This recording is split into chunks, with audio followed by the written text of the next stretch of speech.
I think the record.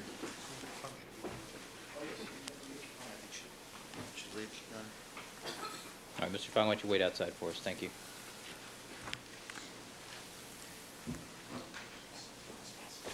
Mr. Scheck. Thank you, Your Honor. And even if one gives every reasonable assumption to the prosecution in terms of this course of conduct, I don't think that there's any question, but what happened here was a deliberate and intentional misconduct on the part of the prosecution. In making this argument and in drafting a proposed instruction to the jury, I intend to follow very carefully this court's decision with respect to the videotapes in the Rosa Lopez matter. In this court's decision, with respect to failure to disclose certain matters of discovery, the first factor that the court began to look at was the history of discovery proceedings up to this point. First, other factors, other problems that have arisen. And I would note for the court that there have been quite a few problems with respect to the discovery on evidence collection.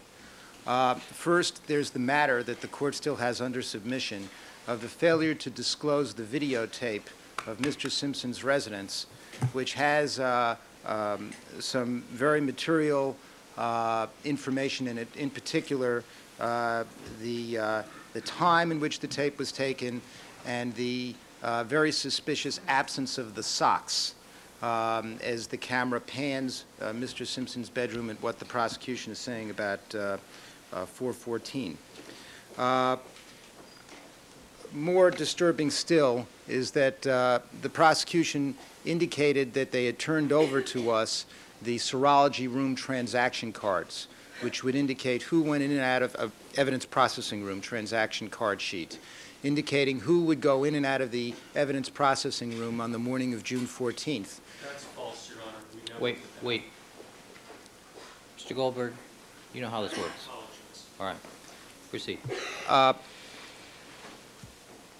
Mr. Goldberg turned over these printouts of the evidence processing room, and to give him every benefit of the doubt, what he has told us is that he turned over what he had, which did not include the times of the early morning. It only started, I think, around 9:40, but it didn't include the early morning. And he indicates that in terms of what he had, he didn't have it either. All right? And he didn't give us a complete set. That's what he says. Let's just take it as he says it. Nonetheless, we didn't get it. We eventually got it during cross-examination, in the middle of the cross-examination of Mr. Fung, but that happened. Then there are other disturbing problems with respect to our access to this evidence, and that is that with respect, for example, to the hairs and fibers from the hat found at Rockingham, a bindle was created by Dr. Lee of hairs and fibers that was removed in Albany. But isn't that a factual issue that I haven't resolved yet? Oh, no, I understand that. I'm just saying the state of the record. I'm trying to be as objective as possible in setting the background for what I think is the real egregious problem here. No, but you're citing something to me that there's no factual determination that did or did not happen. We are aware of the LAPD video that was turned over in a light manner. I'm aware of the barcode, or I mean, not the access card records. Right. All right. But this other stuff I'm not familiar with. Well, no. I've heard it. It's not in the record. Well, I don't. Well, I think it is in the record in terms of, and I don't think there'll be any dispute that what's happened here is that and Mr. Yokelson is still searching for it. I mean, and we've been talking about it, and they're searching for it. But the fact of the matter is that these hairs and fibers were taken off the hat. A bindle was created. It was photographed back at the crime lab, and they haven't found it yet.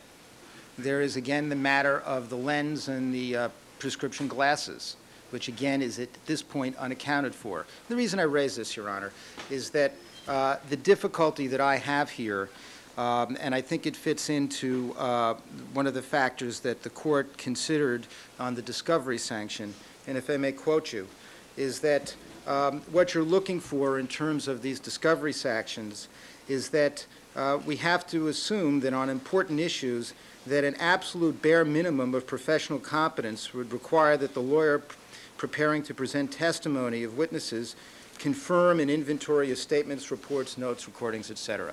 Now, all that I'm saying here, Your Honor, is that I think that there's a clear pattern that in this discovery that what's been going on is that the prosecution is far more concerned with what they think the defense is going to find than they are in ensuring that they are really turning over to us all the evidence in an accurate and complete form. And that the fact of the matter is that I'll proffer to the court. What's been going on, as the court's well aware, is that we go to the laboratory and we have visits and we try to examine documents and evidence, and everybody sits there and they take notes about exactly what we're looking at and exactly what we're thinking. Well, Mr. Scheck, what I'm really interested in, though, are the facts and circumstances that surround page 4. I understand. I think that's a necessary backdrop because it's a factor that the court's considered. As with respect to page 4, I think that this is a clear statement of the record. We went and visited the LAPD laboratory and asked to examine the original notes of the crime scene checklists at Rockingham and Bundy and everything that was filled out by Ms. Mazzola and Ms. Fung. That was delivered to us at the SID laboratory in the presence of Mr. Goldberg by Greg Matheson, and they gave us a book that purported to be originals.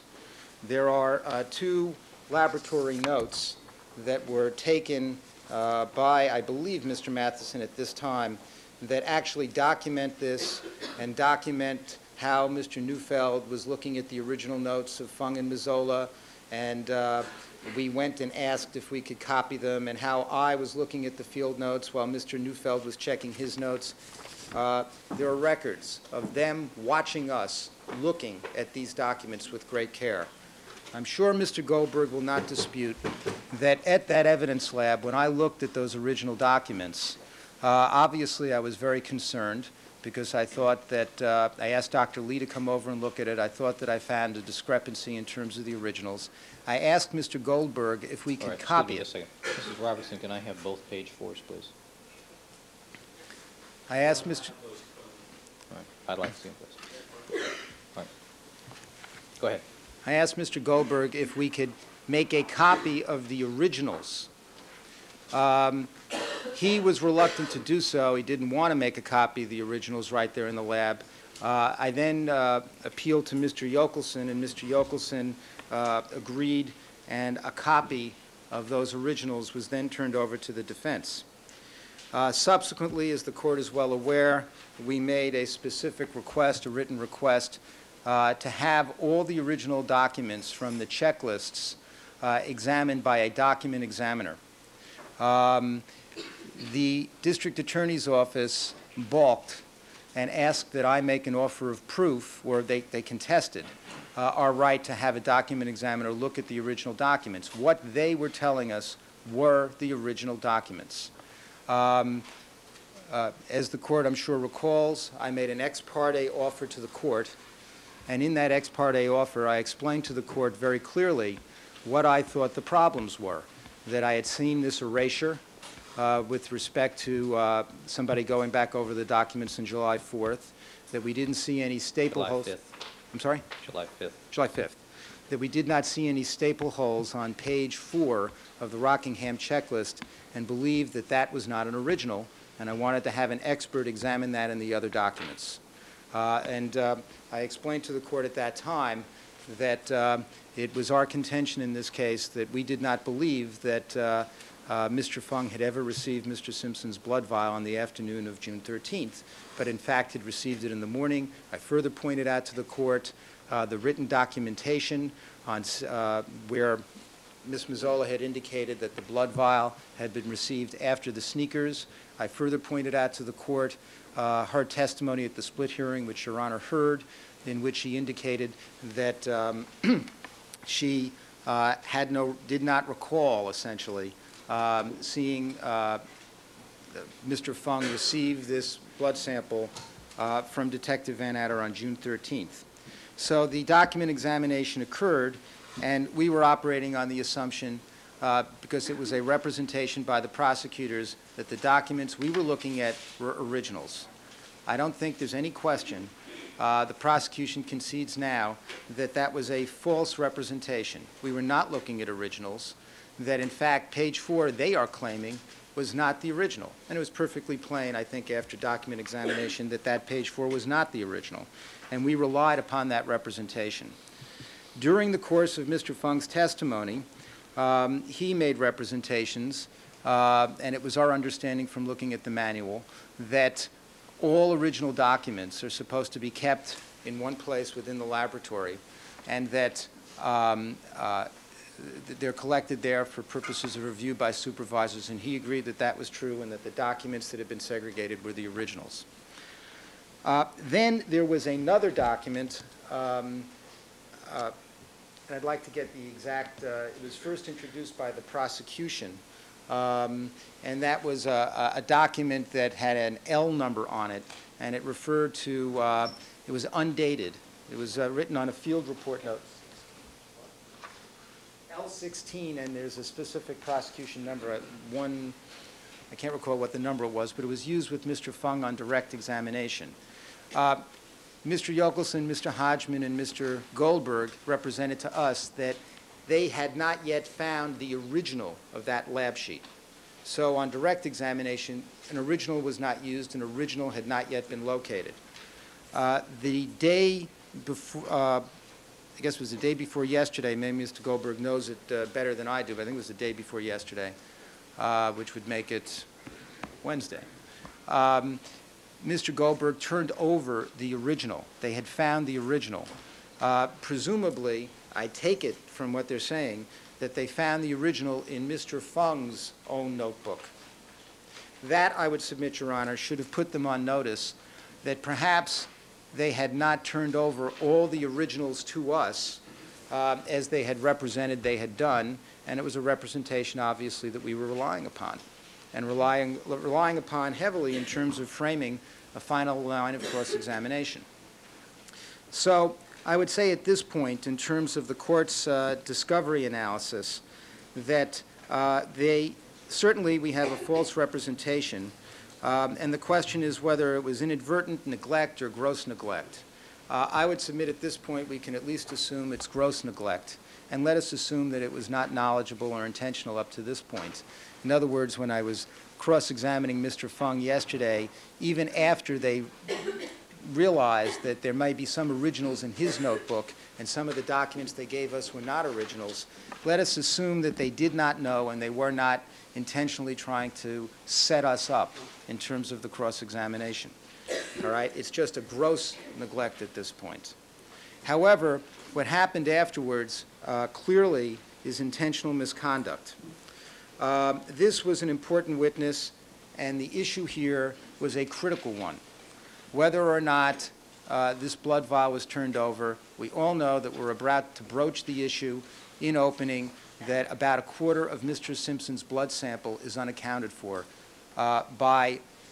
based on the records that we had been given up through the opening statement, and we opened on it, and we think that that is an extraordinarily serious issue in terms of tampering with evidence. It goes to the heart of this case. Mr. Fung had been impeached on many points that I think it's fair to say have damaged his credibility in terms of other important pieces of evidence. The Bundy glove, the movement of those which he can't account for, an envelope where he was taking it with his bare hand where that was caught on videotape. But then, of course, the most important fact of all is that during the examination yesterday, and I must say that the court extended every possible courtesy to the prosecution in terms of allowing them to look at these videotapes.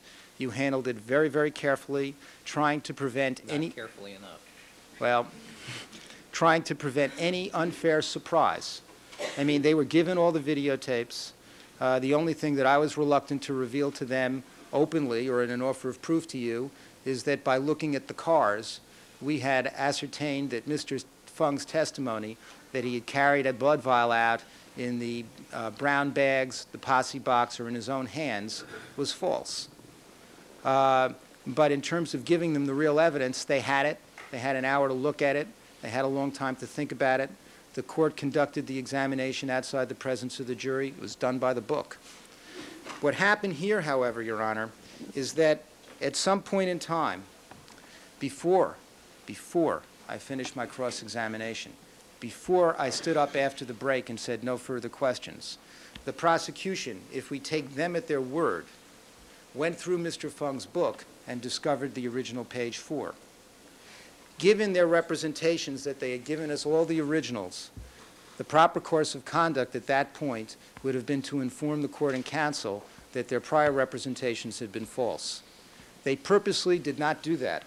Instead, what they tried to do was begin a direct examination to rehabilitate Mr. Fung in an unfair way, to try to rehabilitate his credibility on this critical issue of whether or not he got the blood vial on June 13th as opposed to the morning of June 14th. And they then began to do that on redirect examination. I heard the first question about the one sheet that they had originally told us was not an original and they'd found the original. That was fair enough. Then, to my great surprise, I heard that second question, and that is about page 4. Now, the real danger, this is intentional misconduct. They knew it. They had a break to think about it. They all sat here and discussed it. Mr. Harmon, Mr. Clark, Mr. Goldberg, and Ms. Clark. They sat there and they discussed it and they thought about it.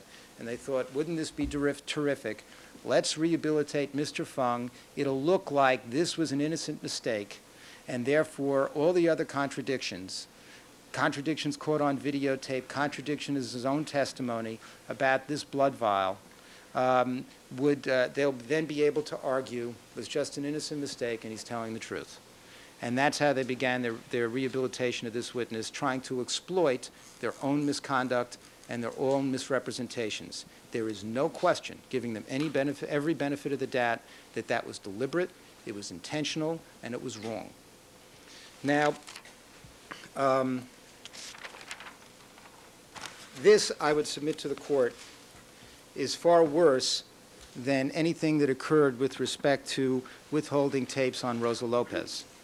Because, at least in that situation, first of all, I don't think that the court made a finding of intentional misconduct, or there was a basis of the record that it was as intentional as this, because this is clearly deliberate. Not to turn it over before I had finished my cross-examination and then to try to use it to rehabilitate this witness's credibility. And it has a terrible effect because of the way that cross-examination ended and the jurors were looking at the documents. What they're trying to achieve here is the jury should forget all those other serious contradictions because of this point about page 4. Now, I'm assuming for the sake of argument that their claim is correct and this is in fact the original. Just assuming that. So this is true misconduct. It is intentional. It is worse than the Rosa Lopez situation because at least in that instance, before cross-examining Rosa Lopez, the prosecution got an opportunity to listen to those tapes, to go out and interview witnesses, and the court extended them absolutely every opportunity so that they could not be damaged by this. In truth, there's no way to unring this bell. It's quite startling to me, Your Honor. At sidebar, when I raised this issue yesterday afternoon, Mr. Goldberg actually said, well, Mr. Scheck was trying to achieve a Perry Mason moment here.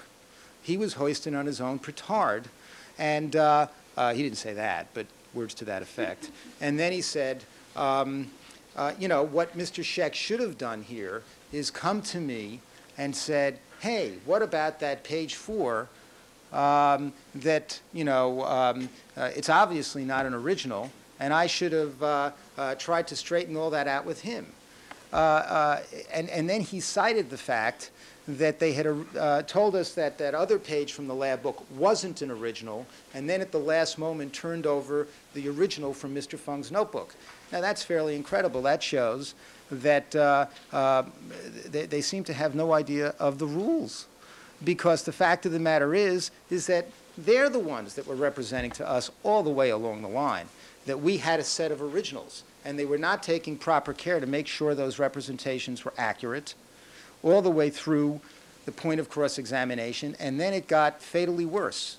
After they knew that we had been misled and sandbagged by their false representations, they then intentionally, willfully went out to try to rehabilitate Mr. Fung's credibility, which they are desperate to rehabilitate at this point on a critical issue, by intentionally trying to exploit their own false representations. And they knew it, and they did it.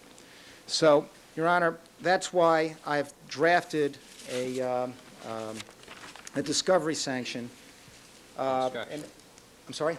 A discovery sanction instruction.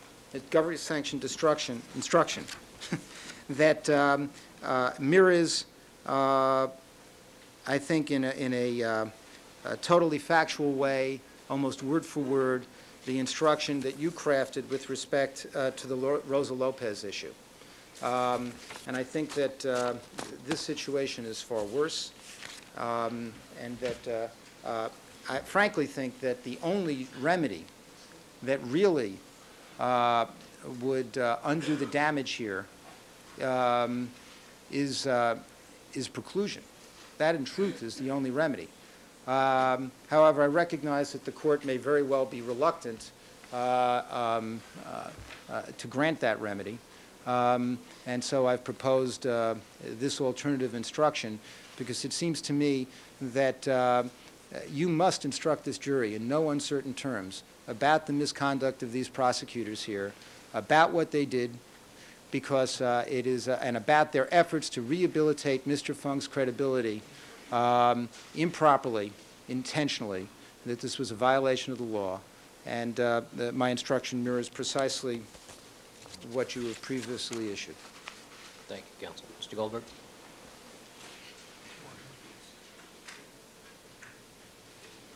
Thank you, Your Honor. Good morning. Good morning. I am outraged by counsel's representations and misrepresentations to this court, and I've tried to take three deep breaths in advance, Your Honor, but I truly am outraged. And I'm sorry, but I'd like to discuss some things that probably are not directly pertinent to the issues before this court, because Mr. Scheck addressed them, and I think that they can't go unanswered. First of all, I'd like to set straight what happened on this question of the door entry issue, which is an entirely irrelevant point. They never requested those documents ever at any time. I never had any conversation with Mr. Scheck about them or any other member of the defense team at any time. What happened on that issue is I asked those documents of Greg Matheson for the purposes of being able to try to reconstruct events that happened on the 14th, the 15th, the 16th, and the evening of the 13th. I wanted them. And once I got them, I Xeroxed them and turned them over without request. Counsel never had any conversation with me about them thereafter. Now, what happened on that issue is Mr. Neufeld called Greg Matheson. He did not go through me because they have a relationship with Mr. Matheson where they go to him directly, not even through the prosecution. And Mr. Neufeld apparently told Mr. Matheson that one of the pages was missing, and Mr. Matheson then caused that to be provided to them. But there was never any request, there was never any order for that item. Now, as to the next issue that he raised, which is the bindle, we believe, based on my conversations with Alan, that that bindle is perhaps in the court's custody. That has not yet been resolved. But I'd also like to point out that the prosecution cannot be blamed for any potential argument or any suggestion that perhaps the bindle that Mr. Lee created was lost, because when item number 6 came back, the control on 6 from Albany, it came back with a hair in it that was not there when it left. So we know some things happened to our evidence to change or alter the condition of that evidence in Albany by the defense experts, and we have photographic documentation of that. The next issue I'd like to raise in terms of misstatements by counsel is we discovered the existence of the real page 4 after cross-examination had been concluded, after counsel had represented several times to Your Honor, I can't remember whether it was on or off the record, that he was finished, that he had no further questions, and after I had requested a break and was given a break for the purposes of assembling my notes for redirect examination. That is the point in time and the first point in time that we discovered it. And the way that I discovered it is because I knew that two other documents, one other document, perhaps two other documents, were found in a similar manner, that they were found in Mr. Fung's notebook and that he had the original and that a copy was in the notebook that was supposed to contain the originals. I'd like to also address this issue of the Xeroxing of the crime scene identification checklist, which I believe happened in early May. Well, Mr. Goldberg, in early March. Before we move on to that, let me ask you a question about this discovery of the real page 4. At that time, do you believe you had an obligation, having now discovered that, knowing that the defense had made a request for a document examiner to examine each one of the pages of the crime scene checklist, and anytime you have a document examiner examine something like that, I mean, the implications are obvious.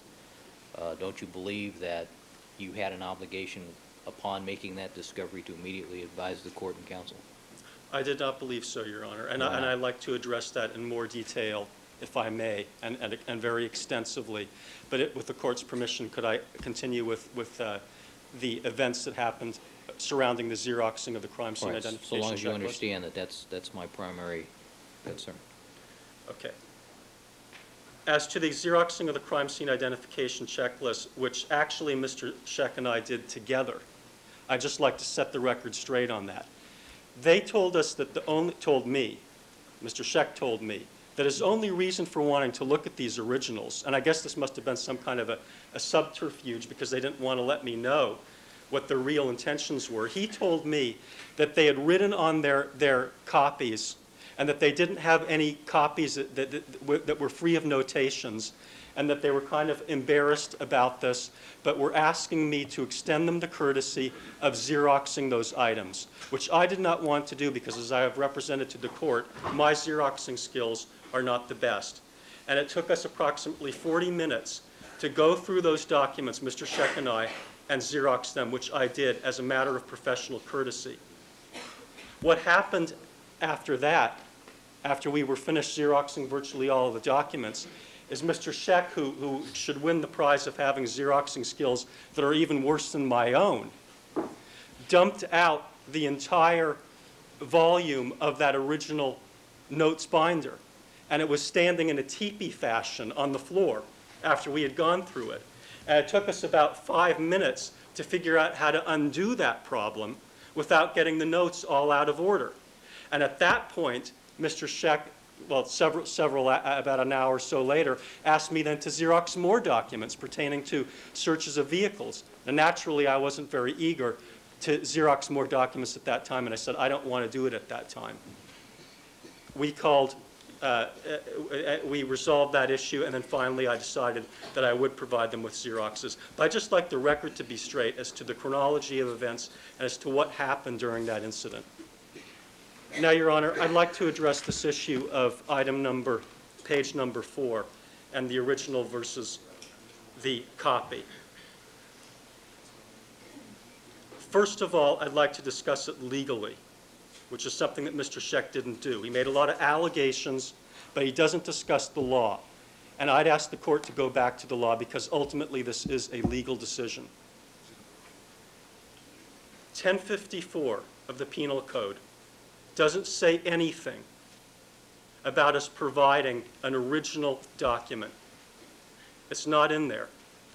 The Constitution of the United States requires us to provide exculpatory evidence. What is page number 4? It is in front of Your Honor, I believe. It is a Xerox copy of a form. It doesn't have any writing on it. It doesn't have anything which would put any prosecutor or defense attorney, in my opinion, on notice that it is in any way relevant to this case, let alone exculpatory. So where is the legal obligation in any statute, in any case, in the Penal Code, under the United States Constitution, for us to have disclosed that document to begin with. It was disclosed, and we allowed them to Xerox and inspect them as a matter of professional courtesy. What happened, Your Honor, is that when they inspected these documents, they came to the conclusion, and I never looked at all of them and lined up the holes on the paper clips or the little holes at the top of the documents, and I never examined them with that degree of care. Have you examined the little, since you're such an expert at Xeroxing, have you examined all the little holes that represent staple holes that appear on Xerox copies? I see that there are staple holes on the Xerox copies, Your Honor. I noticed that this morning. And I did not go through them with a degree of care to realize that the staple holes on the Xerox copies are Xeroxed and not actual holes. And I wouldn't have even thought of doing that. And as an advocate, quite frankly, I would not have thought of predicating a conspiracy theory based upon the existence or non-existence of staple holes on page 4. So no, I did not look at it. And I don't believe that Mr. Hodgman looked at it. And I don't believe that Mr. Alan Yokelson looked at it with that degree of care. And we would not have. And I do not believe that we could have reasonably been asked to.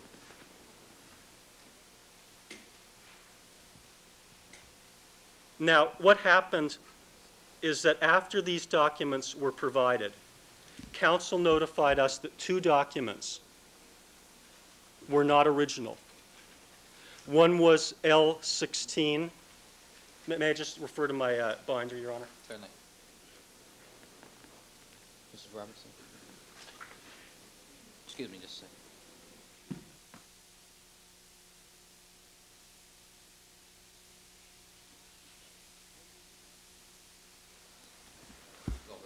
Sorry, Your Honor. One was L16, which is the item that discusses on 6/14/94 certain items being released to criminalist Yamauchi. And the other item that they said was not an original was L31, which is the document that lists item numbers 20 through 35, most of them being stains that came out of the Bronco. They said it was not an original. And I believe that we ultimately found originals on both of those items and provided them to the defense. They had a question document examiner look at them. They never notified us at any time or suggested to us that page number 4 was not an original. Upon closer inspection of that document, Your Honor, and especially with the aid of a question document examiner, it is obvious now to me that it does not have holes all the way through it. And they knew that. And with the relationship that Mr. Neufeld has with Mr. Matheson, he could have done what he has done on at least 2 or 3 other occasions and gotten on the phone with him or any of us and said this is not an original, and the search would have been on as it was on the other 2 cases. He did not do that. Mr. Scheck did not do that. And I'm not faulting for them. I'm not telling you that they have any duty to do that. But they didn't. And they didn't do it for tactical reasons, and they are entitled to make that decision. And I don't know for sure whether I used the term hoisted on their own petard last night, but I'll use it now because that's what happened. They decided that they were going to predicate a theory that Mr. Fung was involved in a conspiracy on the existence or non-existence of staple holes. And they didn't want to tell us about it. And they didn't tell us about it. And we never made any representation specifically that we knew that that document was an original or that we had inspected that document. And we never would have even thought of doing so. And then after doing it, we did what any prosecutors would do in that circumstance and think, where can the original be? And they know we would have done that as well. And it was in the same place that the other document was, where we provided the defense with a copy instead of the original. And that is how we found it. Now, Mr. Scheck cited yesterday to the court what I called the "I want to show it" rule of evidence. When he was talking about wanting to show videotapes, he'd just say, "I want to show it." And I said, I didn't see that in the evidence code. But I'd like to cite a lesser-known provision of the penal code called the "It's just too bad" rule. They made a tactical choice. If they were interested in the truth, if they were concerned about not proceeding on a theory that could be easily disproved, they knew how to do that. And in prior occasions, they had used those vehicles and those avenues to try to clarify when they knew they had a copy instead of an original. They could have done it this time, but they didn't. And the prosecution cannot be asked to pay the price for that tactical choice. It's a legitimate choice. I understand that they made it, but we cannot be asked to pay and should be not be asked to pay. Now, I hate to get to the issue of sanctions, Your Honor, because we're saying there is no discovery violation, and we are saying that we did everything that a reasonably diligent prosecutor would do and more in accommodating and over-accommodating the defense. But you will recall that when the issue of sanctions came up yesterday, as to the defense tapes that were not displayed, I said, I can't ask for preclusion, I can't ask for an instruction, I can't ask for anything except some time to review the tapes. Even though it was clear that counsel was grandstanding in the way that they had disclosed these tapes. Because the sanction, if any, must fit the harm that has been done, if any. And the only harm that has been done here is that their tactical decision didn't work. And the remedy is nothing. It is to do nothing. And that's assuming there was a discovery violation, which we certainly don't concede. All right. Well, why don't we go back then to my question to you?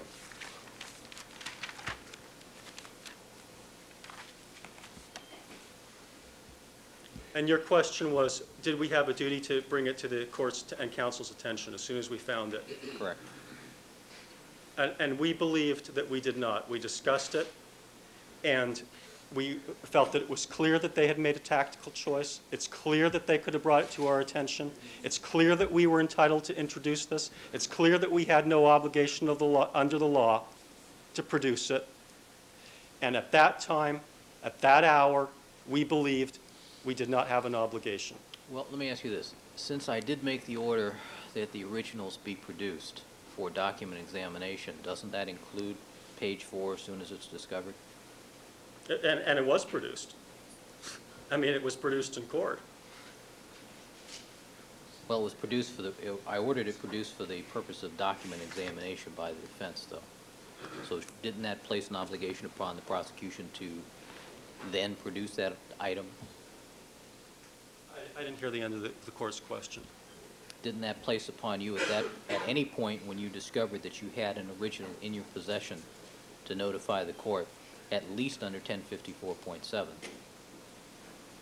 1054.7 is in-camera hearings. That's correct. In other words, if you felt you discovered something that there was some question as to whether or not it should be turned over, then you have the right to ask the court to make that determination ex parte. But, Your Honor, we never, that is true. We can have a request an ex parte hearing whenever we feel we have information that we don't want to turn over. But we did want to turn this over. I mean, there's no question about that as soon as we found it, we wanted to turn it over. And we'd love the defense to have the opportunity to inspect it as much as they'd like to inspect it, and they will have the opportunity to do so. So we would not have requested an in-camera hearing under 1054.7 to say to Your Honor, we want to hold this back, because that was not our intent. And what I would ask the court is to think about also the court's order that the defense show us videotapes in advance, which has been repeatedly breached. And, you know, what sanction has been imposed? The sanction that's been imposed is the court has given us time, and we've been thankful for it, to look at those videotapes, because a lot of the times that's the only appropriate sanction that we can ask for. And that is all we have asked for. May I just have one moment?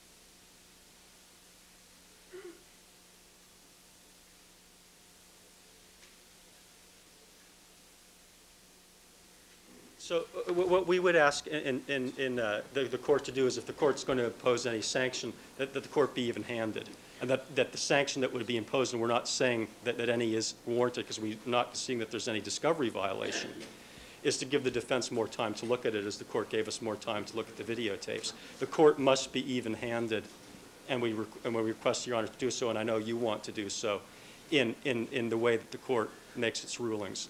And I think that, if anything, this is comparable, but in our case, far less clear, because there was nothing that reasonably would have put us on notice. And I really feel a little bit reluctant to make this last argument, but in light of Mr. Scheck's argument, I don't think I have any other choice. And that is that when these items were being viewed by counsel, he said, well, we have notes of watching them view it and so on, as if there was something improper. Actually, what happened is I was in the room. It was actually the kitchen area and the library area of the Scientific Investigations Division on a Saturday. See, we opened up the laboratory for them on a Saturday so that they could be there. It's something that we do for every defendant who's on trial. And I was present when Mr. Scheck was viewing the notes. And I was present because I wanted to make sure that nothing happened to alter or change the condition of our original notes. And that was one of the conditions that we felt that we wanted to put on them looking at them. I was sitting at the extreme other end of a table that was approximately the same size as both tables that are in Your Honor's courtroom, in what I describe as a library/kitchen area of the lab, because I did not want to look over their shoulders, and I felt that my mere presence would be a sufficient deterrent.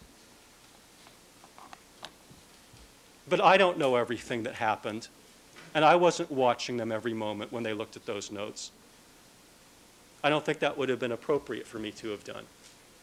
But if Mr. Scheck's Xeroxing skills are any indication of his ability to perhaps confuse documents, we don't know for sure what happened. All right. Mr. Goldberg, I don't mean to cut you off, but I'm really not interested in those activities. Okay. All right. And I'd also like to point out, and as I said, I apologize, and I apologize to counsel, but we have to sort out what happened here and how it happened. And there are a lot of facts that we just don't know. And that's all I'm pointing out to Your Honor. And I apologize to Mr. Scheck. I apologize to you for bringing these facts out at all. And I'd like to also point out that Mr. Scheck did have the notebook throughout the court session. So trying to reconstruct how this item number 4 happened isn't something that we could do with any degree of precision and certainty. And again, Your Honor, I don't like this kind of advocacy, and I'm not trying to cast any aspersions. All we're trying to say is that we can't reconstruct how those events occurred. Thank you. Any brief response, Mr. Scheck? Yes, Your Honor. And would you focus your comment on the obligation to disclose upon discovery? That's the only thing I'm really interested in. I understand. Your Honor, they just admitted it, didn't they? They said that they discussed it. They all sat there and discussed it and decided that they had no obligation. That's fairly extraordinary. Your Honor, Mr. Goldberg seems to think that when you issue a court order to produce the original documents for us to look at with the document examiner, that he was just doing us a professional courtesy. That's a court order to produce the originals. Representations were made that these were the originals. Then they got notice that there were some problems, and perhaps some of the originals might have been in Mr. Fung's notebook and not produced to us. Now, let's be very clear about those facts. Mr. Hodgman and Mr. Jokelson said, here are 2 documents that we know are not originals. The others that you're looking at are originals. These aren't, and we're still looking for them. And then they find them, apparently, in Mr. Fung's notebook. And that is more than enough notice that maybe this is going on, and maybe all the pages that they didn't give us in the first place were originals, and that we're in a perilous situation where we may be relying on something that was not originals. And obviously, they had an obligation to make sure that they were giving us what they claimed to be originals in the first instance. And anybody could have seen from looking at those, if they'd examined them carefully, that there was certainly an absence of staple holes. And incidentally, Your Honor, in terms of the Xerox, there's also trash marks from the Xerox machines all over those pages. So I'm not sure it's entirely clear those are staple holes versus trash marks. But the point is, Well, if you look at it, they seem to line up in the same well, no, places. but those were also the Xerox trash marks, and they don't necessarily accord with all the staple holes. But that's besides the point, isn't it? The Well, point that'll be is, for the fact finder to determine, won't it? well, no, Your Honor, let's say that that is the original. Let's say that that is the original. The point here is that Mr. Fung has been severely impeached on exactly how the...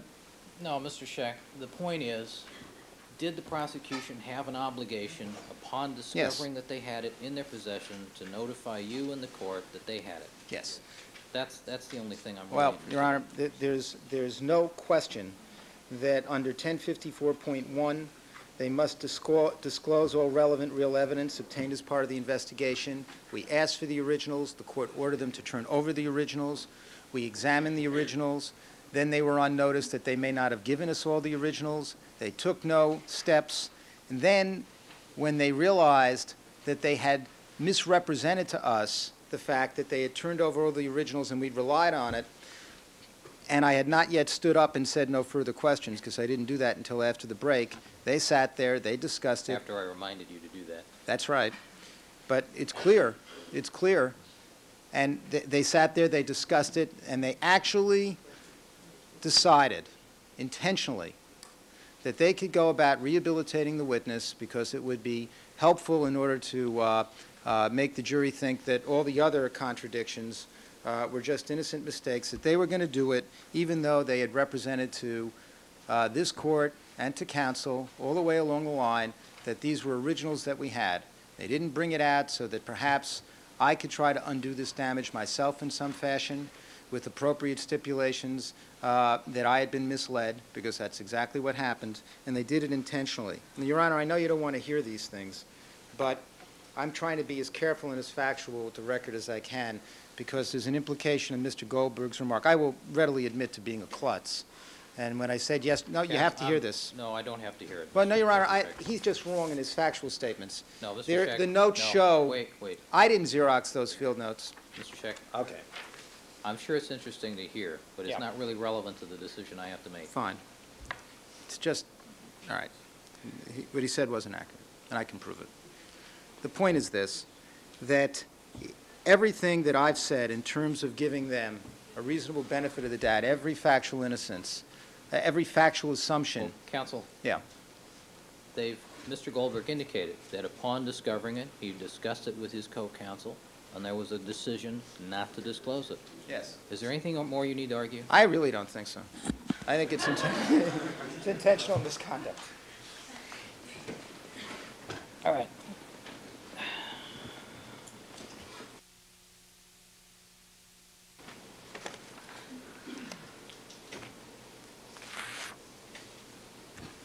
All right, the court is concerned about this situation because I did order the production of these original documents. And I accept the representation that the initial production of what turns out to be a photocopy of the real page 4, that the failure to disclose that or to keep it with the originals was inadvertent. And in examining the two items, both what was originally, let's see, we have to be precise in our terminology here, the original page 4 that was disclosed as and purported to be an original, and then the late discovered original. In examining the two forms, the court finds that they are identical except for a poor Xeroxing of one of them, that there is no information contained. They are essentially blank forms. So as far as the content of the form itself, there's no Brady content here. Therefore, the failure to disclose this is inadvertent, and it's a no harm, no foul. The other issue, however, is the originality of the form itself. There was a discovery issue as to that. The court did order its disclosure. I find that the failure to disclose both to the court and to defense counsel the discovery of the original document, page 4, to have been intentional and should have been done prior to the conclusion of the cross-examination by Mr. Scheck.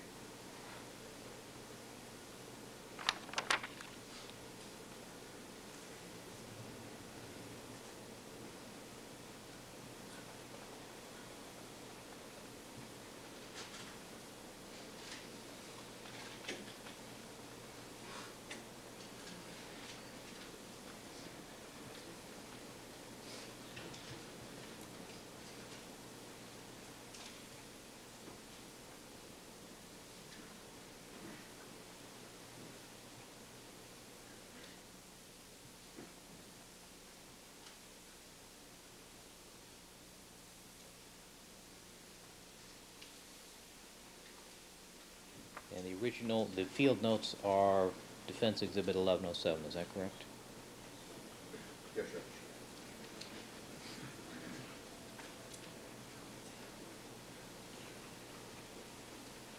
Your Honor, could the court perhaps look in the record to see whether Mr. Scheck said no further questions before we found it? Because I'm told that that may be the case, that he actually formally said that. I did examine the record yesterday. What he said was, after these two items, I have no further questions. And we were at that time exhibiting the documents to the jury. Can we double check on that? Absolutely. Because Be my I'm guest. told that- I know that, Your Honor, I was there. We didn't find this until the Your Honor. cross-examination was concluded, until he stood Ms. up Clark, before the court. Ms. Clark, Your Honor, we can't fine, produce wait, what we don't Ms. have. Clark.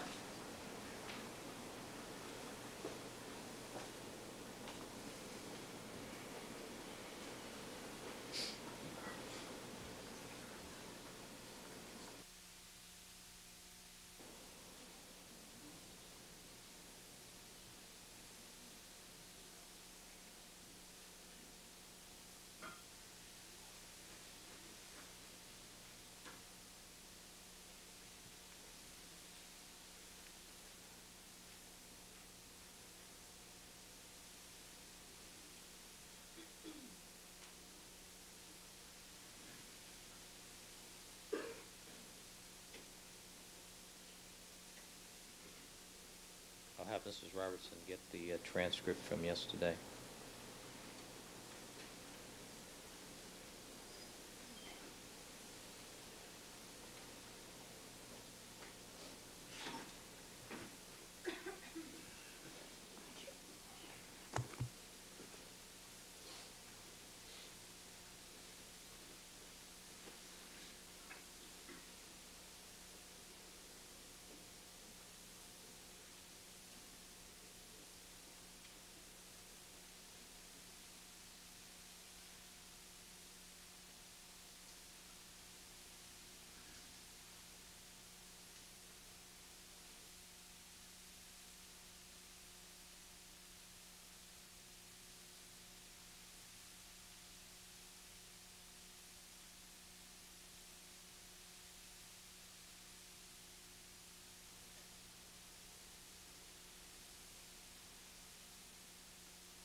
Approach.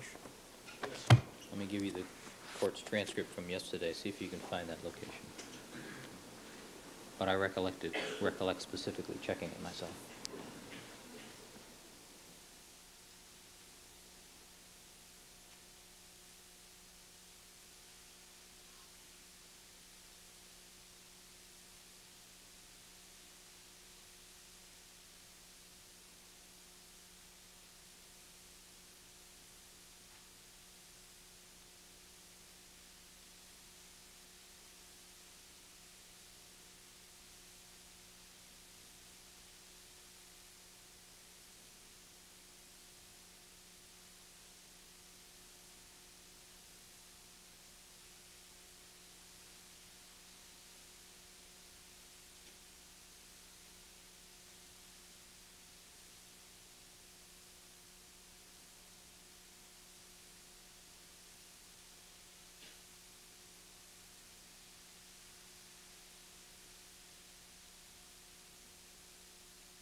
Do you want to read it to me?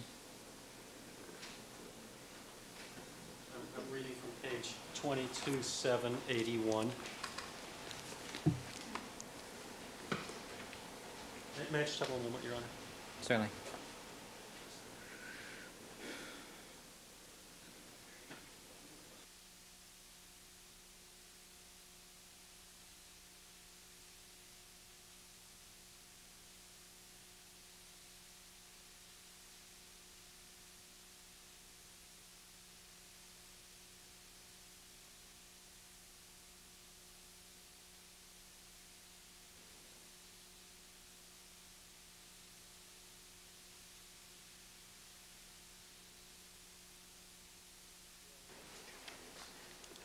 Sorry.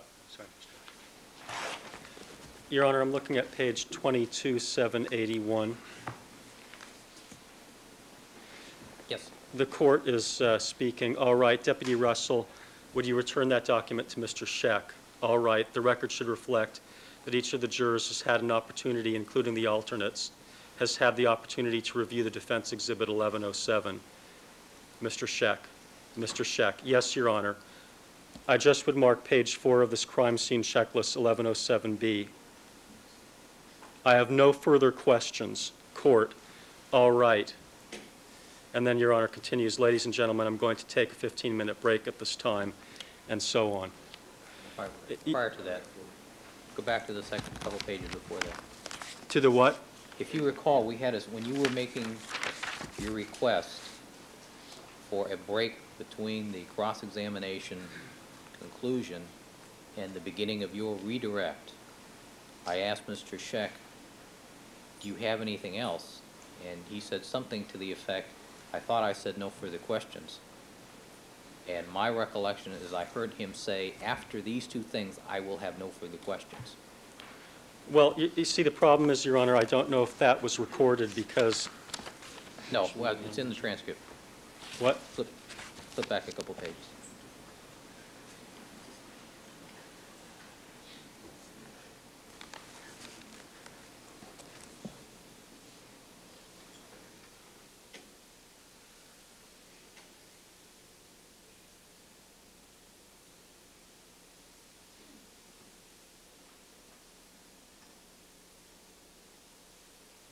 That's the benefit of having the real-time reporting, because I was anxious to see whether or not Mr. Scheck was really done.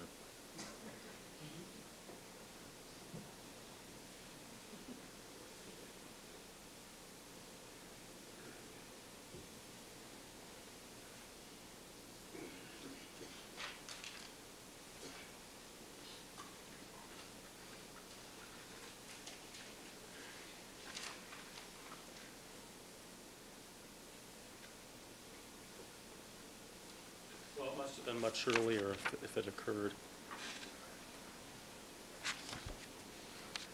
See, does Your Honor recall whether this happened? Well, why don't you hand me the transcript? Right, Maybe I can okay. find it.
It's at page 22776 at line 21. Mr. Scheck, Your Honor, I would like to do two more things, and then I'm finished questioning this witness.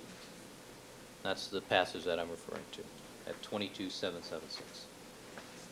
May I have the opportunity just to address this information, since we didn't have that when we argued first? Certainly. I don't the reference that the court just read happened, I believe, prior to the exhibits being shown the witness?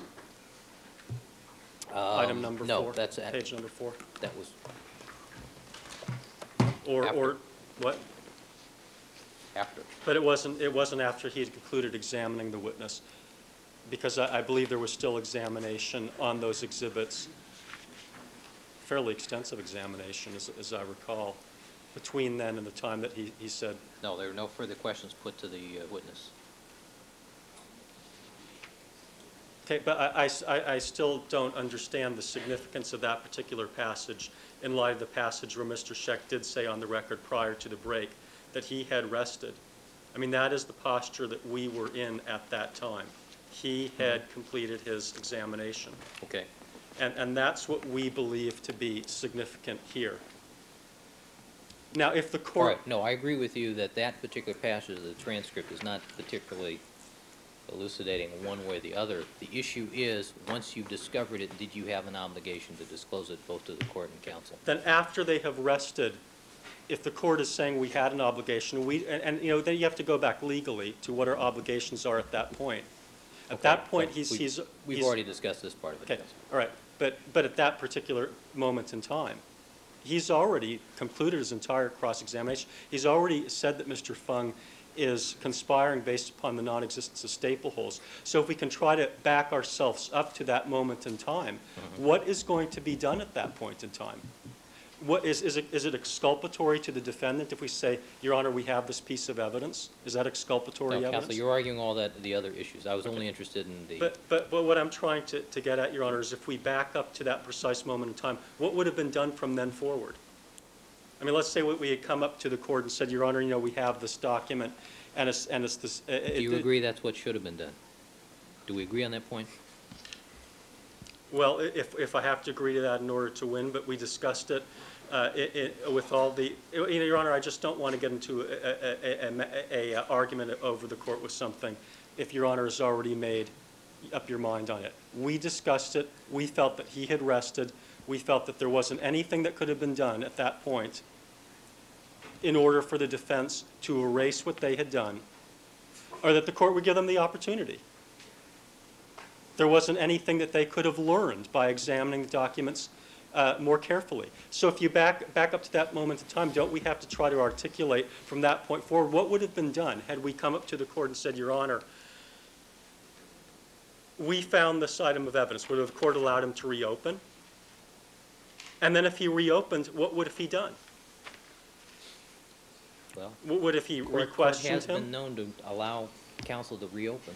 Okay, but then if the defense is asking for a sanction, don't they have to show where the harm is? And in order to articulate the harm, don't we have to back ourselves up to that precise moment in time and run forward and try to replay what would have occurred had it been done differently by the prosecution? Well, don't you think the defense has just sort of been embarrassed that it set up a scenario where they accused Mr. Fung of having destroyed an important document that might document certain important dates and times, and left that impression with the jury, which is totally empty if this is the real page 4? I don't know whether they're embarrassed or not, because they've come up with so many other things that they've tried to use to shoot down our case that have been very easily disproved and dispatched.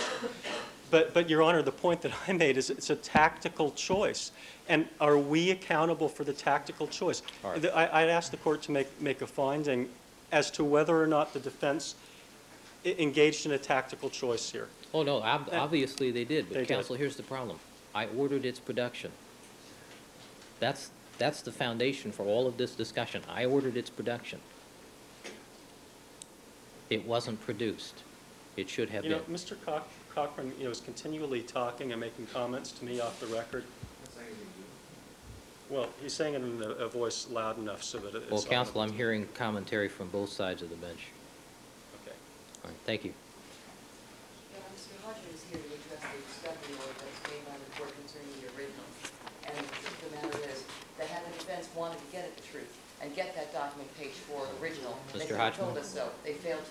Mr. Hodgman is here to address the fact that they never requested that original. And what has happened here is they are paying for their own tactical choice. If they wanted to find Ms. out Clark, whether are it you existed addressing or this not in issue, or is it defense, Mr. Goldberg?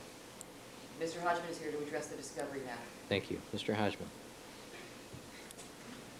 You're on.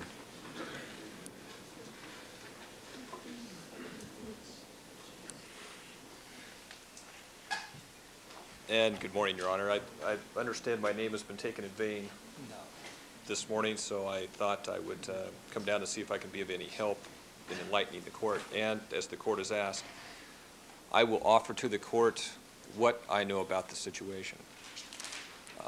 First of all, in terms of my direct contact with the question document examination, I had asked Mr. Yokelson of our office to handle that more directly. I was a participant in some of the communications with counsel in terms of setting that up, as well as with Mr. Matheson and SID. And some of what I'm about to relate to the court is based upon... Let me just cut through all of that, because I know that you and Mr. Yokelson were involved in the discovery discussions between the parties, but the issue is, do you acknowledge that the court had ordered the production of the original documents? Yes, and we made every effort to turn over those documents. In fact, counsel, Mr. Neufeld, had alerted us to the fact that there was apparently, well, actually, my recollection may be a little vague on this. I think we alerted Mr. Neufeld that there was one original that we couldn't locate, and Mr. Matheson had informed me about that. Do you recall which document that was? I recall it as being L16/31, which at the time we believed was two sides of the same single page. I think in the interim we've determined that those are in fact two pages. Right. We agree that that comports with our recollection. And I see the affirmative nodding of heads from defense counsel, so that appears to be the case.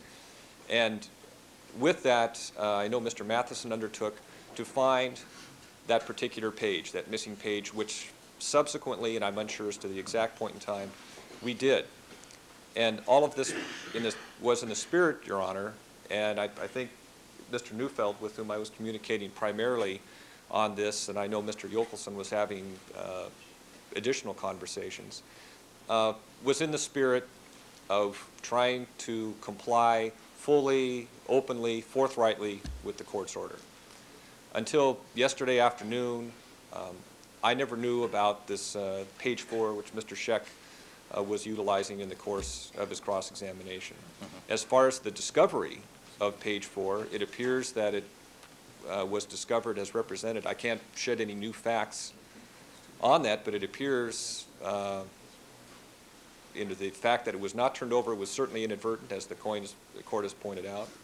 And as far as the manner of disclosure, if counsel was aware of it, I would think if had they alerted us, we would have made, we would have made efforts, in fact, gone to great pains to attempt to sort out the situation for the defense, for the court, for purposes of getting at the truth. We have no interest in hiding the truth, Your Honor.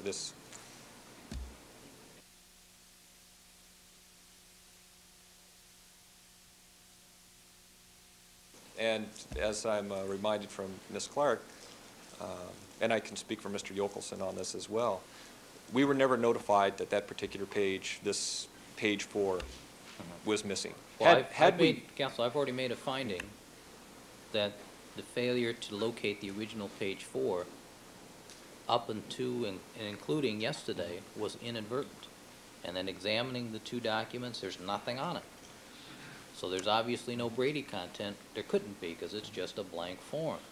The issue being, should it have been disclosed as soon as it was discovered that there was an original, and it was the linchpin of an interesting argument made by the defense, rather than springing it on the witness to the surprise of the defense during the first phase of redirect. And the only reason I bring the point up, Your Honor, is with regard to the issue raised by Mr. Goldberg, which I believe is a valid issue about tactical choice. Had we been notified, had a phone call been made, we would have made But isn't the foundation of everything the court's order to produce? Yes, and the court did in fact raise the court order. All I'm saying is, had we known that that particular original had not been produced, we would have gone to great pains, great efforts to find it for them so that they could have had it, but we never got that notification. All right. Thank you, Mr. Hodgman.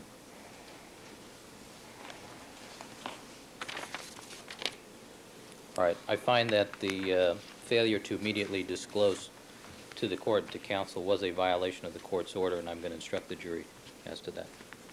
All right, let's have the jurors. Please hear what the instruction is going to be before you give it.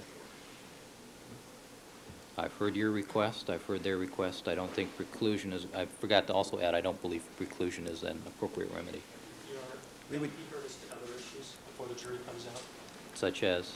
Well, we would like an instruction to the jury as to the videotape, that they intentionally did not disclose that videotape to us yesterday, a series of videotapes at the Rockingham location. In identical words to whatever the court is going to now instruct the jury. We think we're entitled to that. We think this is a completely analogous situation. I did not ask for it at the time because, quite frankly, I was thinking no harm, no foul, which is the way I felt this should be resolved. But we would ask for that kind of admonition. Second issue is the phenolphthalein issue. All right, what is the likelihood we'll get the phenolphthalein today on your redirect? It's fairly likely. Yeah, we have some additional points of focus we'd like to present on that issue at some point. Which is why I tried to start at 8:30 this morning.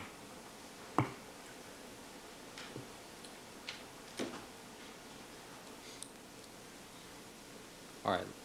For your information, the court will instruct as follows. In this case, in a pretrial motion, the court ordered the production of the original field notes, Defense Exhibit 1107, for the purpose of examining these items by a question documents examiner. At the end of the defense cross-examination of Mr. Fung, the prosecution discovered in its possession what purports to be the original page 4 of Defense Exhibit 1107. The prosecution should have immediately disclosed this discovery to both the court and the defense counsel. The failure to immediately disclose was a violation of this court's order. And that will be the court's instruction. I would, All right, I'm not inviting argument on that, counsel. well, Your Honor, may I just make a record then? You've made your record, counsel, Well- more than adequately. I've allowed you to argue more than an hour today.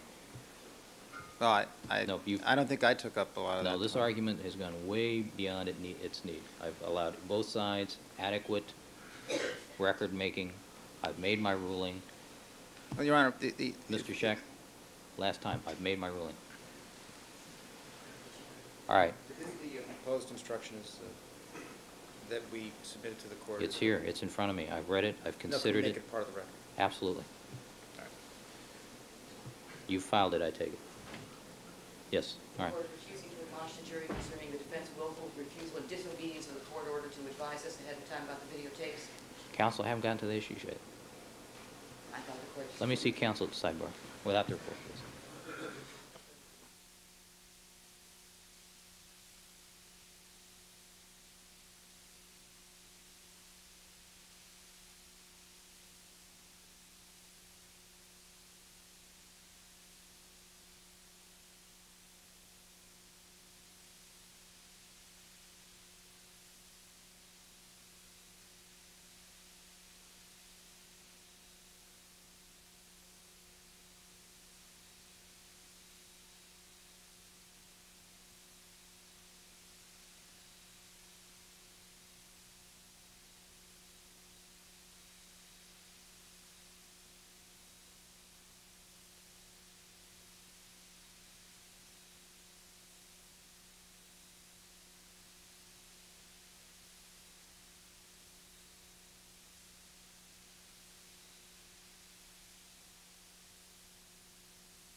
All right, we change court reporters? All right.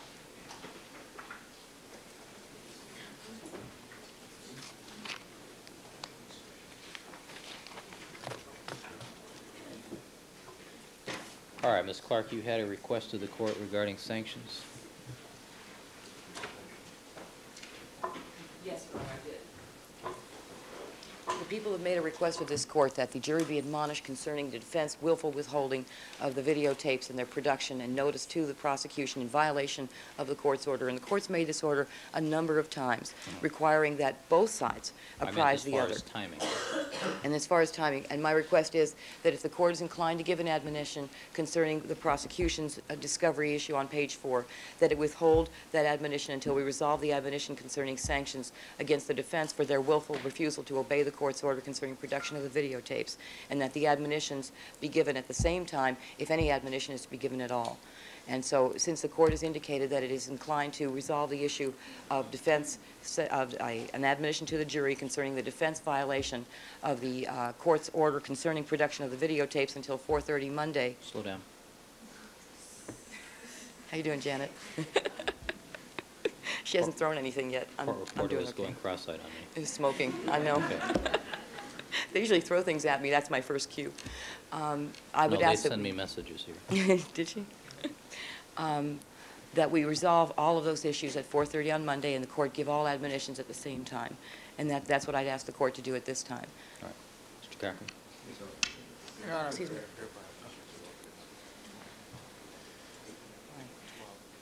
Let me also remind the court, I'm reminded by Mr. Darden appropriately that the defense violation of the court's order resulted in a 2.5-hour delay yesterday because they did not advise us. I was the cause of a lot of that.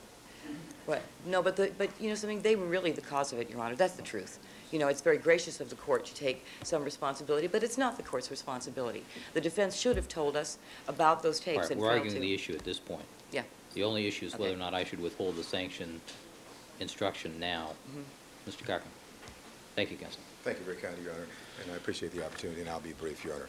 Again, as you so often said, they're comparing apples and oranges, Your Honor. This is a situation, a violation that occurred right with this jury yesterday that needs to be corrected. The court could have very easily and would have probably allowed counsel to reopen to carry this thing. They made an intentional decision out of the mouth of Mr. Goldberg, so I don't want to relabor and re-argue that. So this needs to be dealt with right now. With regard to that, Your Honor, and the sanctions are Your Honor's business.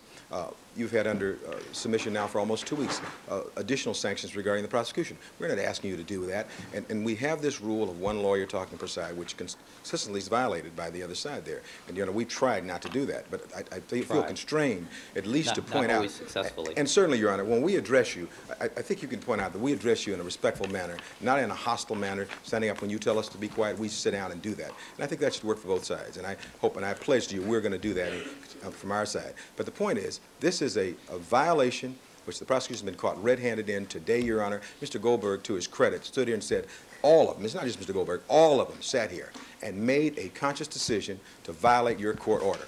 That's a different situation. He didn't name Mr. Darden.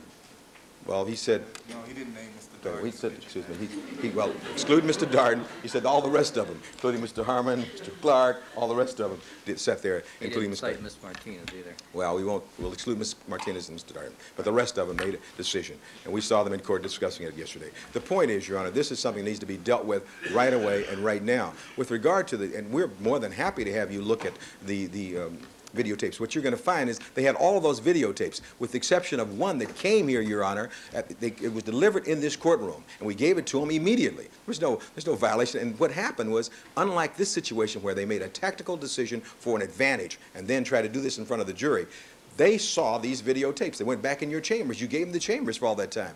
If we got a videotape. We're arguing the motion at this point. Yes, I don't want to argue it, but I think we welcome that. But this is a separate situation, as you so correctly have pointed out in the past, and I'd ask you to proceed. You know, when they're wrong, and we have to deal with that, as we've done in the past. Let's move this on. We have 12 people, well, we have 19 people now, 18 people back there, who've been waiting all this time, 18, and I hope it doesn't get any less. But we have 18 people back there who have a right to proceed, and we have a right to have this corrected today. The wrong was yesterday. They should have corrected it yesterday. They made a decision, and they can't hide behind the fact they want to bring up something on us. We're professionals. We should go forward at this point and deal with it. We welcome any discussion, because you're going to find there was no violation regarding these tapes. They had all the tapes. They should watch them. And then when we got the new tape, he then showed it to them, and you let them have their chambers for that reason. So I'd ask you to proceed with that, Your Honor, and I thank you very kindly. All right, thank you, counsel. All right, I'm sorry. May I just point out one thing? Just one. The situation is identical. It's a tactical decision that the defense made to brandish a videotape before the jury in a grandstanding fashion in violation of the court's order requiring us to object in front of the jury. No different. It's a tactical decision that they made deliberately with knowledge, repeated knowledge All right, of we're the arguing court's the order. motion again. The Okay. issue is, do I do all the sanctions at one time, That's why. or do I do them piecemeal? But that's why I think the sanctions should be resolved all at the same time, because it is the same issue and the same conduct that we're being accused of, and I don't think it's the same. I don't think that we are in violation, but clearly they were, and they did it on purpose. All right, thank you, counsel. Can I say one thing? One thing. You just can't stand letting me have the last word. It's clear. Your Honor. This has got to end at some point. No, it is. This is going to end, hopefully, Your Honor. Your Honor, with regard, Your Honor, to the tapes, nothing was brandished before the jury. They had already seen those videotapes, and the court excluded the jury. And we looked at the tapes. They had every reason. They called Van Adder over here. They had people come down. This is a different situation, Your Honor. We acted appropriately, Mr. No, we're arguing the motion again, Mr. Yes, Cochran. but I mean, they're separate things, Your Honor. I want you see that. I mean, it's a separate thing. It's apples and oranges, or apples and watermelons. It's different. One thing. Thank you. All right, we do have other sanctions matters on, is my recollection. The Harmon sanctions motion. Ms. Clark, are you going to file any papers on the videotape? Yes, ma'am. All right, file it by Tuesday morning. All right, all further sanctions issues will be taken up Wednesday afternoon, April 19, 4 o'clock. All right, let's have the jury, please.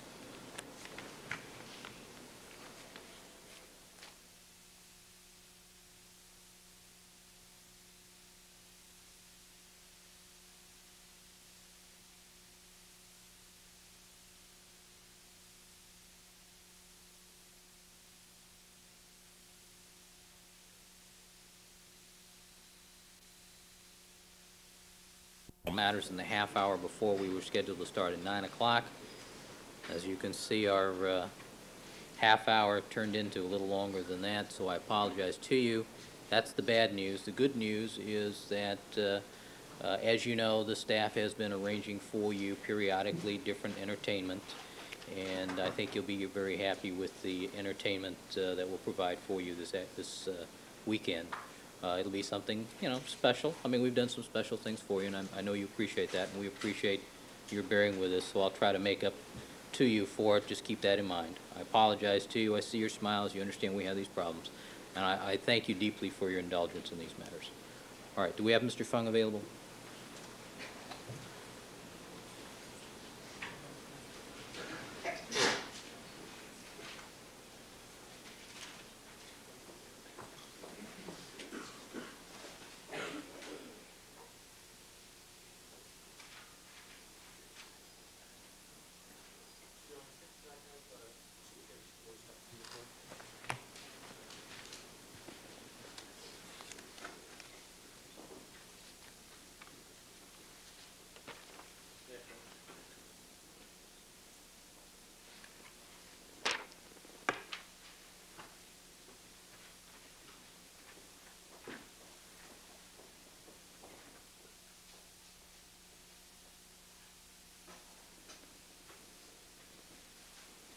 All right, Mr. Fung, would you resume the witness stand, please?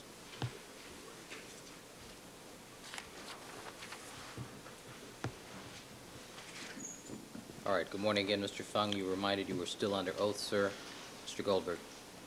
Thank you. Your Honor, I'd like to put People's 182 up on the Elmo, if I may.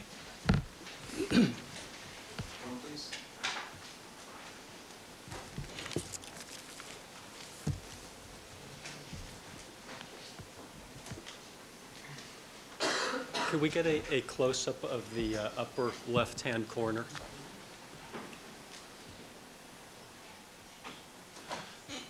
Mr. Fung, when you examined this document briefly last night, did you see a variety of paperclip holes in that document? Staple holes, yes. Staple holes, sorry. And also what appeared to just be some black artifact little dots. Yes. And could we, perhaps using the telestrator, see if we can mark the various paperclip holes that you saw in this document? Maybe you can direct us.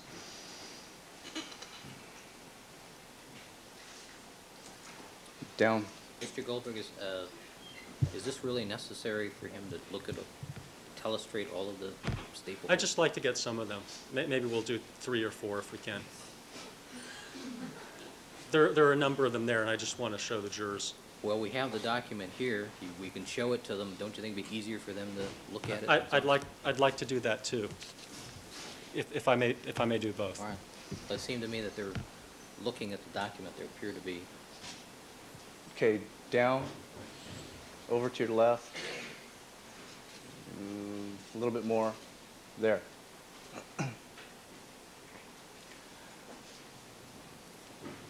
Down. It's hard to make out on the screen here. Okay, can you see them on the larger screen? Not from this angle.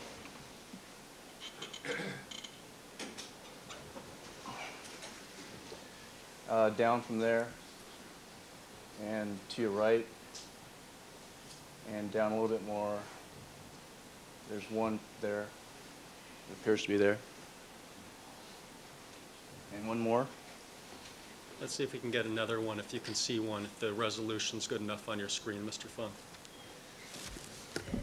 Right next to the one on the bottom, there's one at the 2 o'clock position. Right there. Okay, and now perhaps we could put the next document.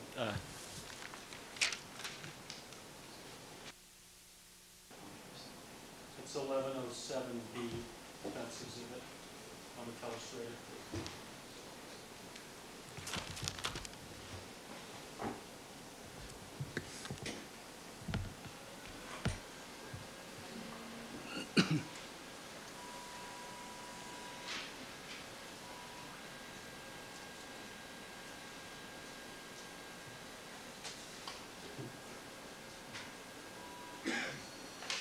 And Mr. Fung, if you see the way that this is positioned on the telestrator, do there appear to be little black Xerox dots that corresponded to some of the actual holes that were on the other exhibit, the real page 4?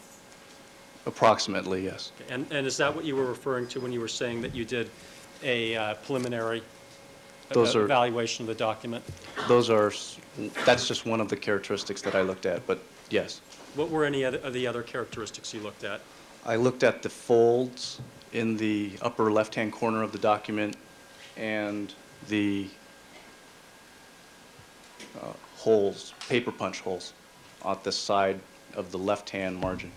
Okay, Your Honor, with the court's permission, I'd like to pass these 2 documents through the jury.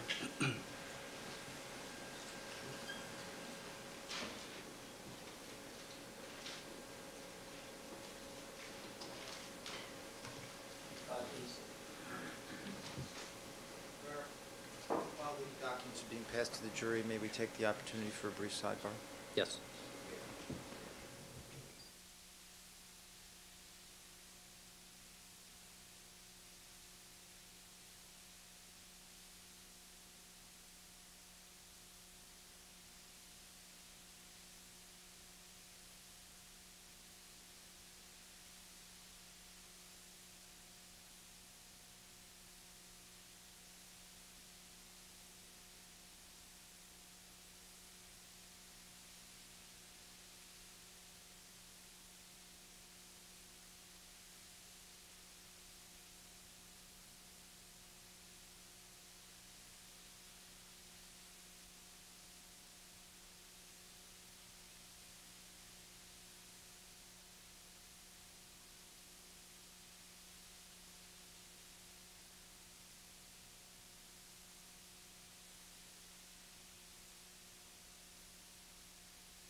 All right, thank you, counsel. Proceed. Sir, in directing your attention back to People's Exhibit 182 for identification, was any part of that exhibit ever filled out? No. And the portion that says time leaving crime scene, let me just put that up.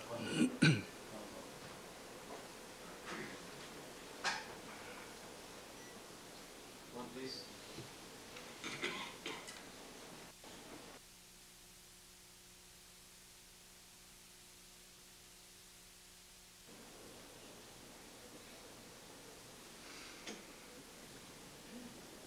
The portion that says time leaving crime scene was not filled out. No, it was not.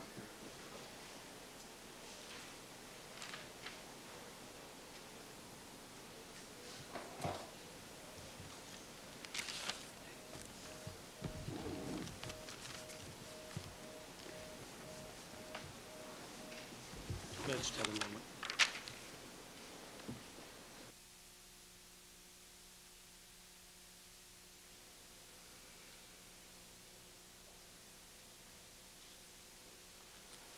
Your Honor, next I'd like to take a look at the Defense Exhibit 1107 with item number 17, 18, and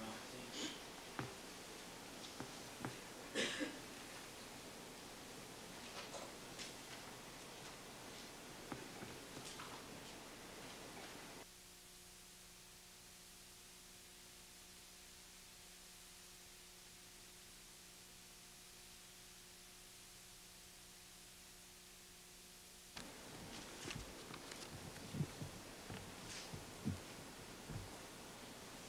Your Honor, do the lights need to be dimmed in the courtroom for us to get resolution, better resolution on this?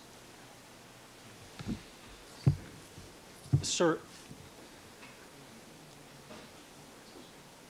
with respect to this exhibit, can you tell us again how this exhibit came into being? On the morning of June 14th, Ms. Mazzola wrote down items of evidence which had not been previously written down in our evidence collection checklist. Okay. And is this an official form of the Los Angeles Police Department, what we're looking at right now? No. Is this a document that has, that's two-sided? No, it's not. All right. So in the ordinary course of the crime lab's business, when you're documenting items that have come from a crime scene, are you supposed to use this kind of form? No. Or this just a blank sheet of paper? No. Right. And then at some point you became aware that Ms. Mazzola had written it on this piece of paper? Yes. What did you tell her at that point? I told her to place this information on an evidence report form that's included with the crime scene checklist. All right. And could you have simply told Ms. Mazzola, look, this is sort of a Mickey Mouse thing here? Sustained. Phrase question. Could you have told Ms. Mazzola simply to throw this away? Sustained. Rephrase question. Under the policies of the crime lab, was there any obligation for you to save this document? As it was written there, no. Was there any custom within the crime lab that you're aware of that required you to save this document? No. Would there have been any rule or procedure that would have been violated had you simply told Ms. Mazzola, throw it out and write a new one on an official form? No. So did you make a decision to preserve this document Yes. and maintain this document? Yes. And did you know full well that when you made that decision, copies of this document and eventually the original would be available to the defense in discovery? Sustained. Rephrase the question. Sir, are you familiar with the procedures of discovery? Some of them, yes. Okay. And are you aware that the defense is entitled to copies of documents, Yes. including this one? Yes.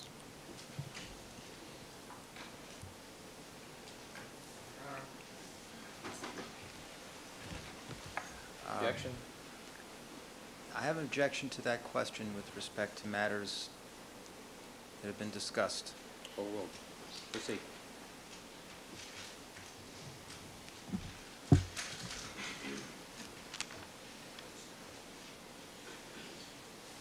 So, Mr. Fung, if I understand your testimony, is the evidence that the defense has here that they claim shows some sort of conspiracy on your part, does it exist simply because you maintained it and preserved it? Sustain.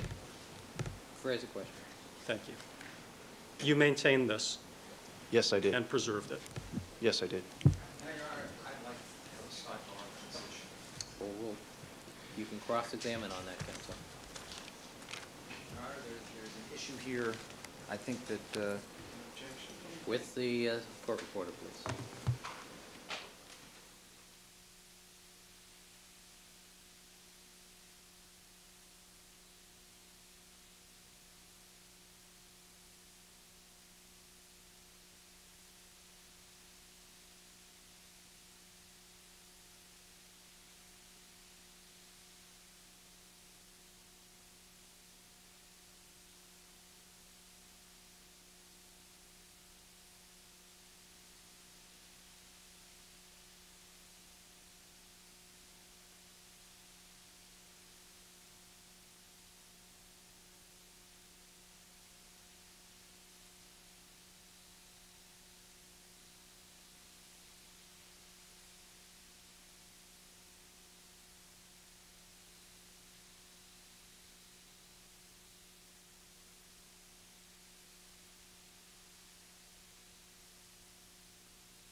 All right, are we done with this exhibit, Mr. Goldberg? Yes, Your Honor. And now,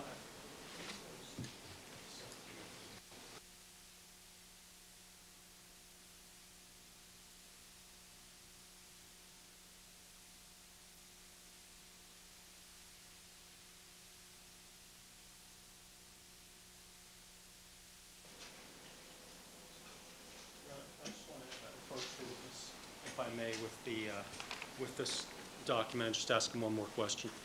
One more. Sir, with respect to this item number 1107, what is on the front of the form? The front is the field notes portion.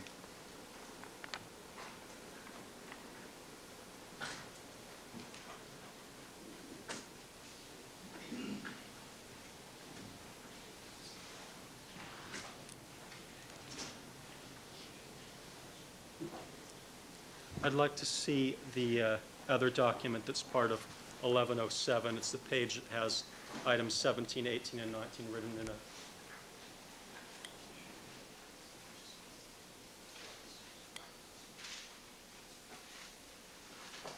One, please. One, please.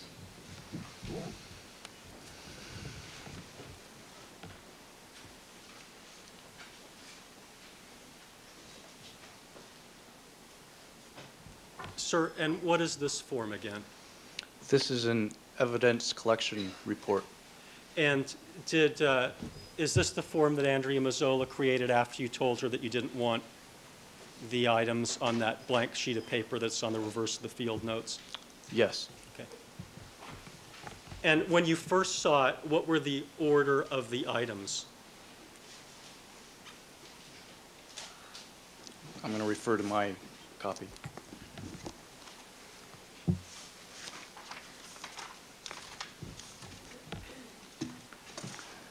The order of items was that 17 was in the top box where 18 is.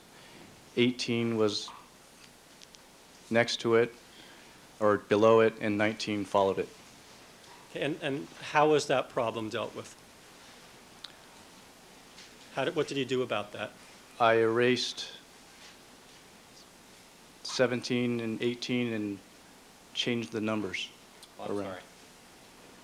I think monitored up here for jurors 1 and 2 is, do we have it on? Mr. Fairtlow? Where's Miss Fitzpatrick? Is it on? Fine, thank you.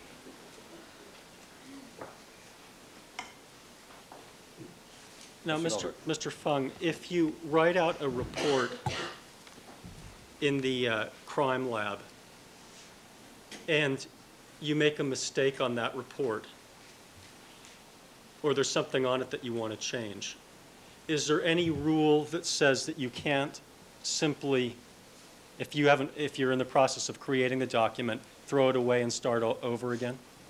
There's no rule to that, no. Did you ask Andrea Mazzola to do that with respect to this document? No. So did you decide to maintain this document? Yes. As a criminalist 3, could have you said, would have it been within your power to have said to Andrea Mazzola, Finish the question, but it sounds like it's leading. okay, do you have the authority as a criminalist 3 to tell a criminalist 1, clean up this document, write out a new one? Yes, I do. Did you do that? No.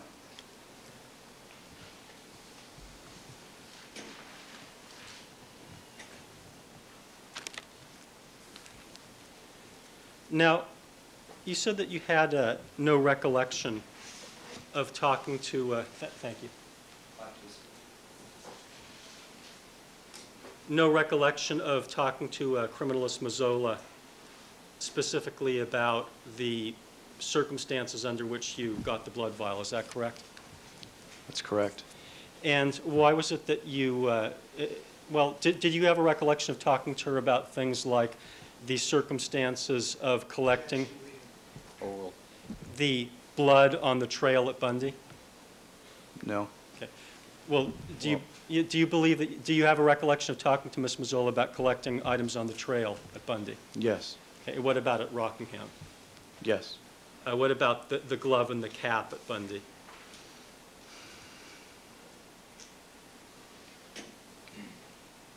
Just briefly. Okay. And why did you talk about those items but not the vial? Or why is it that you remember? Objection is to time when these conversations took place. These questions are vague. Sustained. You said that you had a conversation that was at some point after the Griffin hearing with Ms. Mazzola. Yes. That's vague to the jury, too. Well, but they, oh yeah, that's true.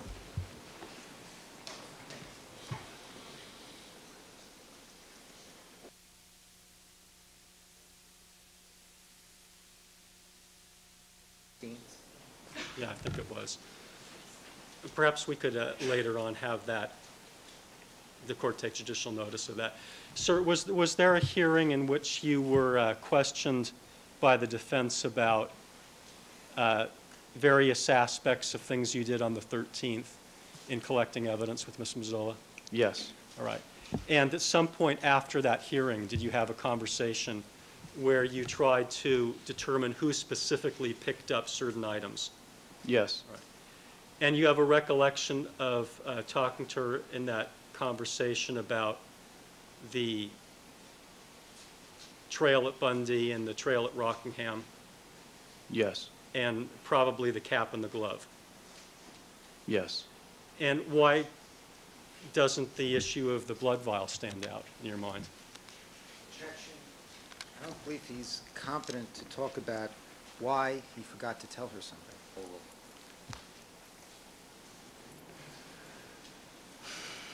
Could you repeat the question, please? Did you consider the issue of the blood vial to be particularly important in terms of who collected it? No.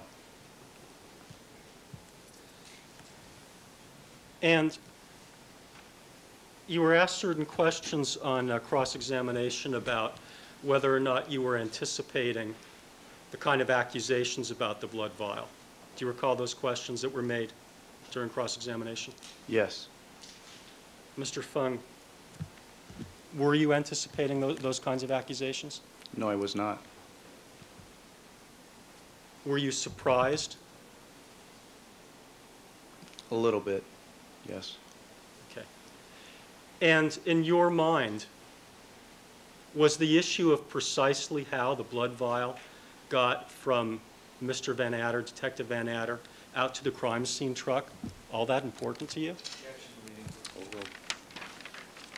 No, it was not. Did you know that it got out there in some way? Yes. Did you try to make a mental note in your mind as to specifically what was happening at the time that you got the blood vial? Leading. Overruled. My only concern was to note who I got the item of evidence from and the time and the date that I got the evidence. Did you do that? Yes.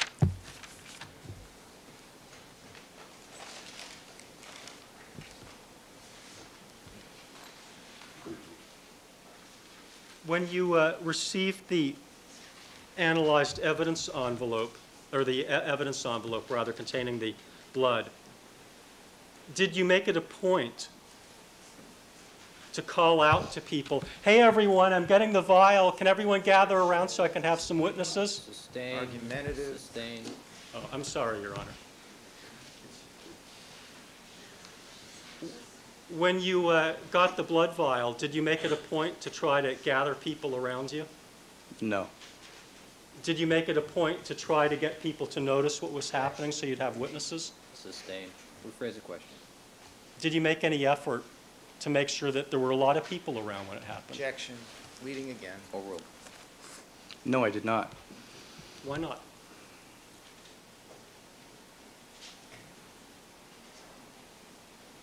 That's not part of,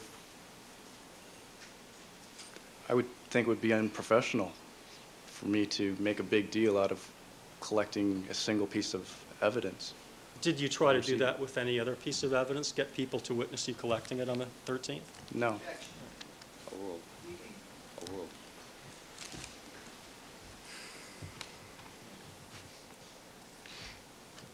Now, when you got on the witness stand in this case, did you recall all of the facts and circumstances as to specifically how the item was carried out to the crime scene truck? No.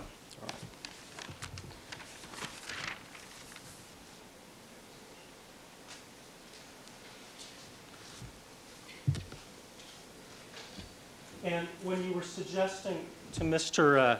Scheck various ways that it could have gotten out to the crime scene truck, Objection. Misstates the evidence, not suggestions, testimony. Sustain, rephrase the question. okay, maybe I'll read from the transcript, Your Honor.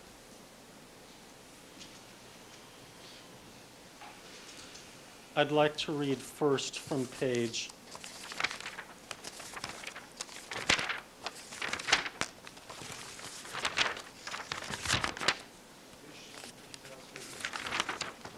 'He's about to give us a page. Yes, it's page 22,457. And I take it that's from the 12th?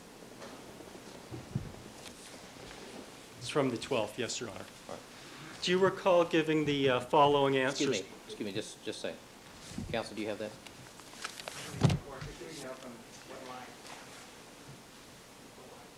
Oh, it's starting on line 1 all the way down to line 18.